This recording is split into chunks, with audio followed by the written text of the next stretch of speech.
In a world built on power, some bonds are forged in trust, others are forged in blood. But the most dangerous bonds, the ones that can shatter kingdoms and rewrite destinies, are the ones forged in hate. They are a cage, a curse, a fire that consumes everything it touches.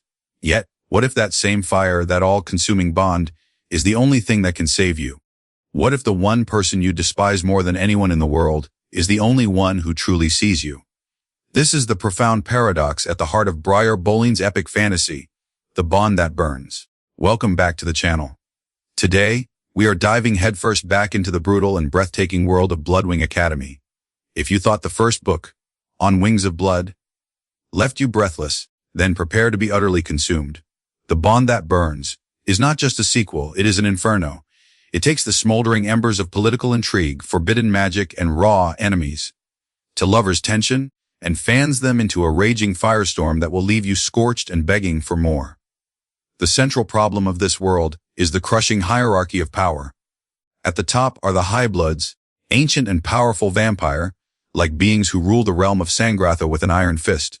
Below them are the Blightborn, mortals who serve, often unwillingly, as a source of sustenance and labor. For centuries, the ultimate symbols of high blood dominance were the dragons they commanded.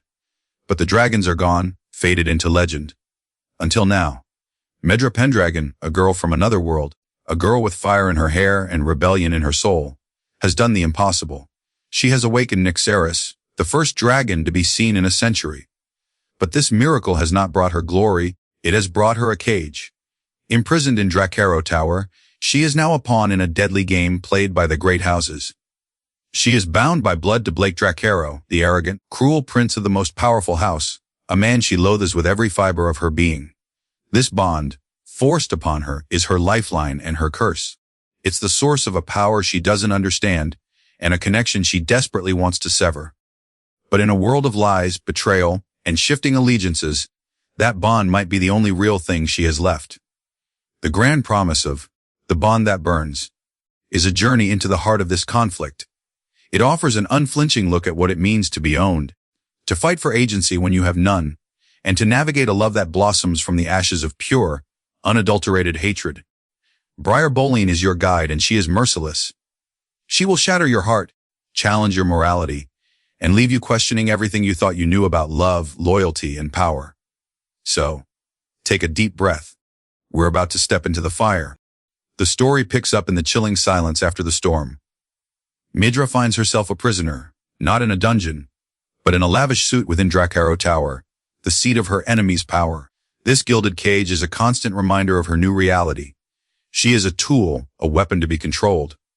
The brief, intoxicating moment of freedom she felt when the dragon Nyxaris took to the skies is gone, replaced by the crushing weight of high-blood politics. The rulers of the realm, the board of directors for Bloodwing Academy, descend upon her in the ruined Dragon Court. We meet them in a whirlwind of power and menace.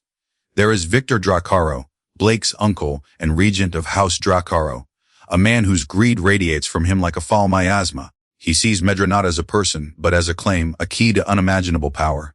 His red eyes hold a terrifying triumph. Then there is Natsumi Avari, the matriarch of a rival house, who calmly stakes her own claim, reminding everyone that Nyxaris was once an Avari dragon. The air crackles with the promise of war. Into this tense standoff, a fundamental conflict is established. Who owns the dragon? The house that bred him, or the house that holds his rider? Victor's argument is insidious and chilling. He declares that the dragon belongs to its rider, and the rider, through her betrothal to his nephew Blake, belongs to House Dracaro. Medra is property, and by extension, so is the most powerful creature in the world. When Medra tries to find her footing, to play the game of deception she knows she must, Victor shows his true colors. He attacks her mind with his thrall weave, a brutal psychic assault meant to break her will and extract the secrets of the dragon's awakening.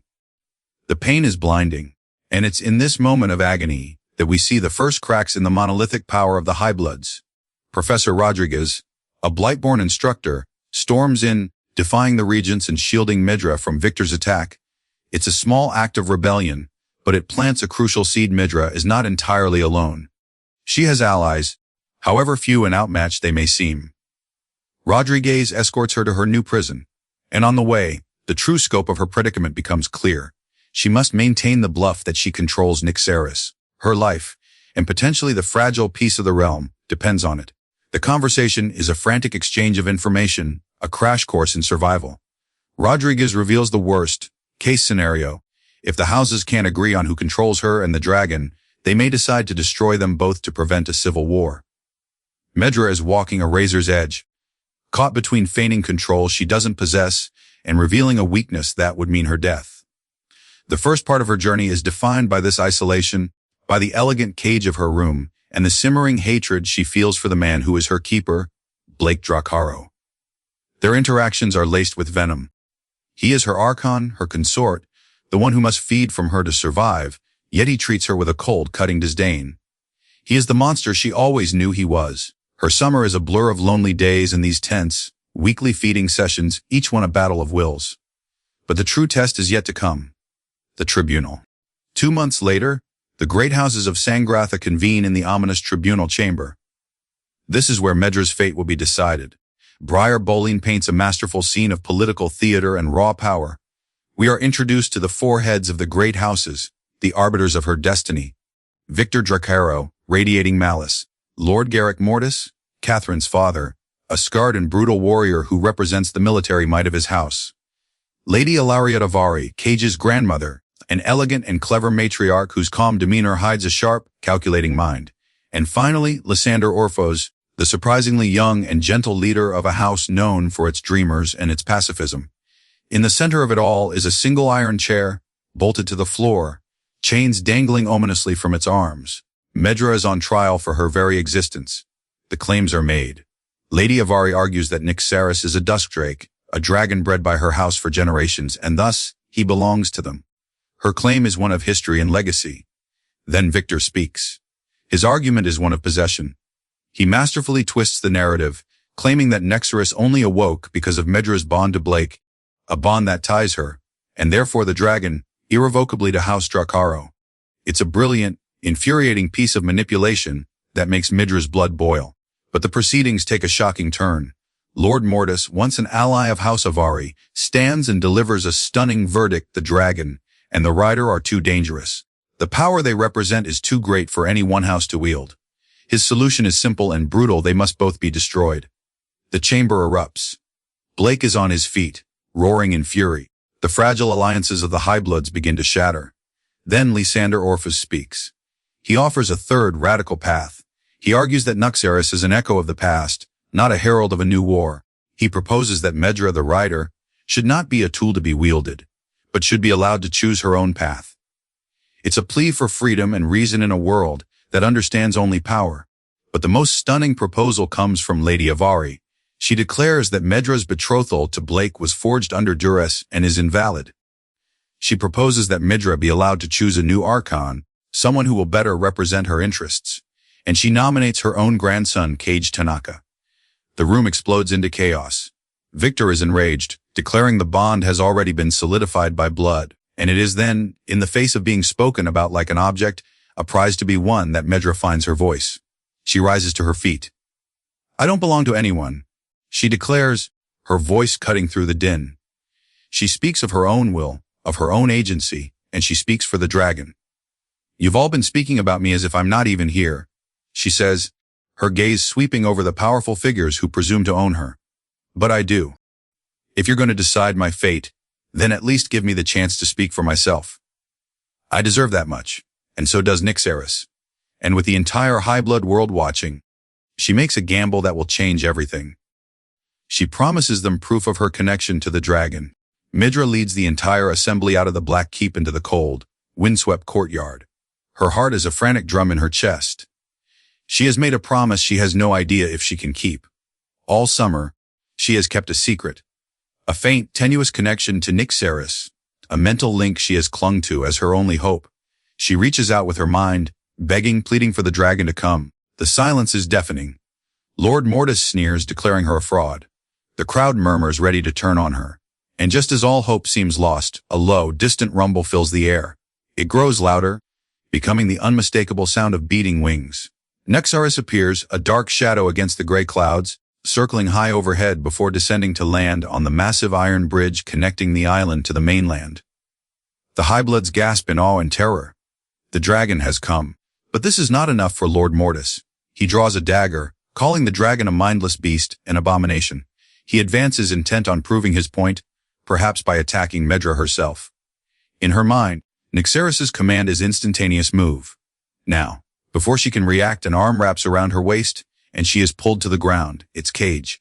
And just in time, Nyxeris unleashes a torrent of flame, a beautiful, terrible force of molten light. The fire incinerates Lord Mortis, leaving nothing but ash. The display of power is absolute.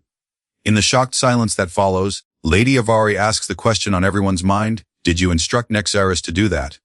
Medra, shaken, tells the truth. "No, Nyxeris is not bound by anyone's will. Not mine and not yours.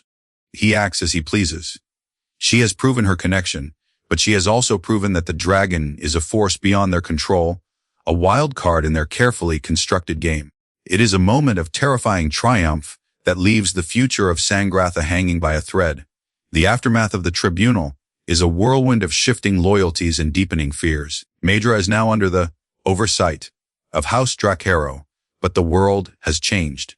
Cage reveals a startling truth: the compliance magic used to control the Blightborn is weakening. The dragon's presence is shifting the balance of power in the world, awakening old magics and stirring rebellion. This revelation elevates the stakes beyond Medra's personal survival to the fate of the entire social order. And amidst this chaos, the bond between Medra and Blake begins to burn hotter and more confusingly than ever. One night, drawn by a premonition, Medra enters Blake's chambers to find him in the bath. What follows is one of the most pivotal scenes in the book. She watches him, unseen, and is confronted by a raw, undeniable attraction to the man she is supposed to hate. The tension is electric. He discovers her, and instead of anger, there is a dark, predatory hunger. He pins her to his bed, and the animosity between them finally combusts into pure, unrestrained passion. He tells her this is how it should be, that he wants her not just as a source, but as a partner, warm and willing. For the first time, their bond is not a source of pain, but of overwhelming pleasure. He takes her, feeds from her, and in that moment, the lines between love and hate, pleasure and pain, blur into something fierce, primal and terrifyingly real. The act leaves them both shaken, confused, and irrevocably changed. He whispers that there's no going back, and in her heart, Medra knows he's right. The bond that burns has finally ignited, and neither of them knows if they will survive the inferno. But this fragile truce is shattered by the weight of the world they live in. Blake, racked with guilt over his past actions and the danger his family poses, warns Medra that the tribunal plans to use her friend, Florence, as leverage against her during her upcoming evaluation. The threat is a cruel, insidious one, and it nearly breaks her. The vulnerability she shows in that moment cracks through Blake's own hardened exterior. In a moment of raw, unguarded emotion, he goes to her, holds her, comforts her. He apologizes. It's a stunning moment of growth for a character who has been defined by his arrogance. He shows her a kindness she never thought him capable of, and for a brief, beautiful moment, they are not enemies, but two broken people finding solace in each other's arms. They sleep together, not in passion, but in a desperate need for comfort, and it feels more intimate than any act that came before. But this peace cannot last. The very next day, Medra decides she must leave. The danger she and Blake represent to each other, and to their friends, is too great.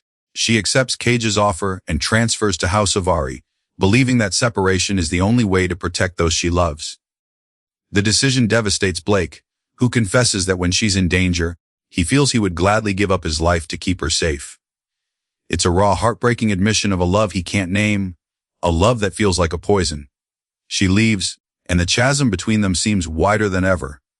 But the political machinations of Sangratha wait for no one. Medra and Blake are soon thrown back together by a devastating chain of events.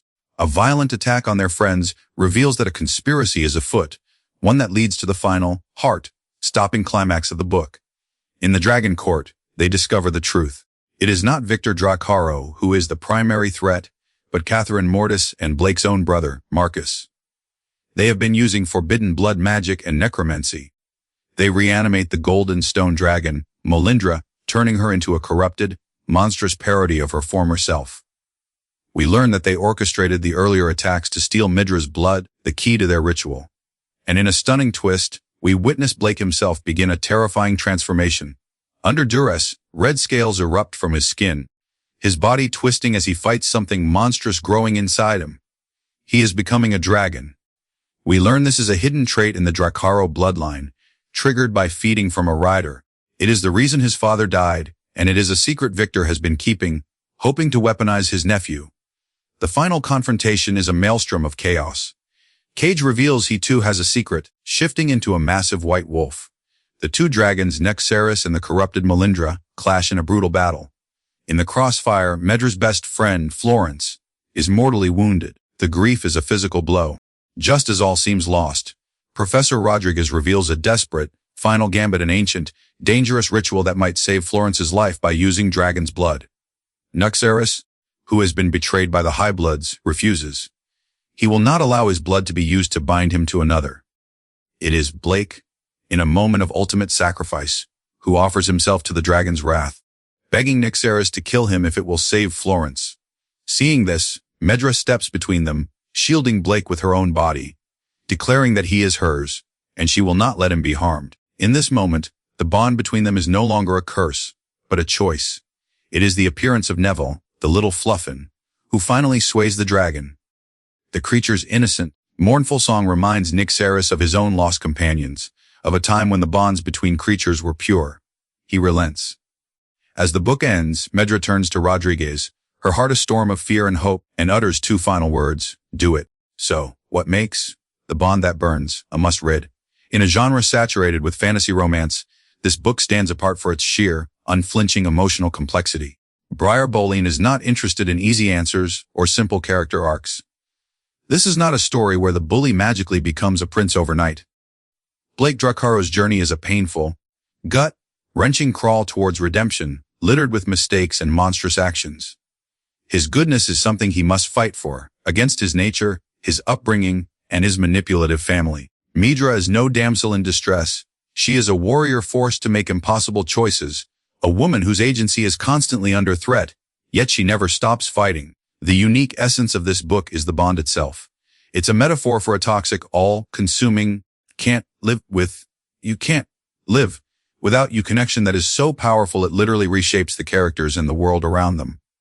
The magic system is intricate and dark, rooted in blood, secrets, and terrible history. This is a book for readers who crave depth and grit in their fantasy.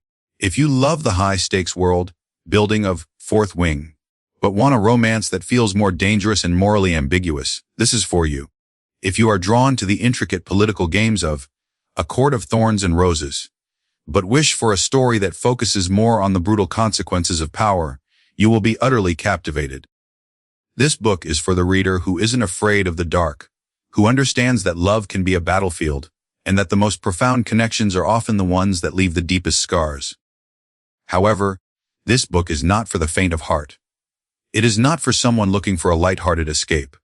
It deals with themes of coercion, violence, and psychological abuse with a stark honesty that can be difficult to read. The characters are flawed, they make terrible mistakes, and the happy ending is anything but guaranteed.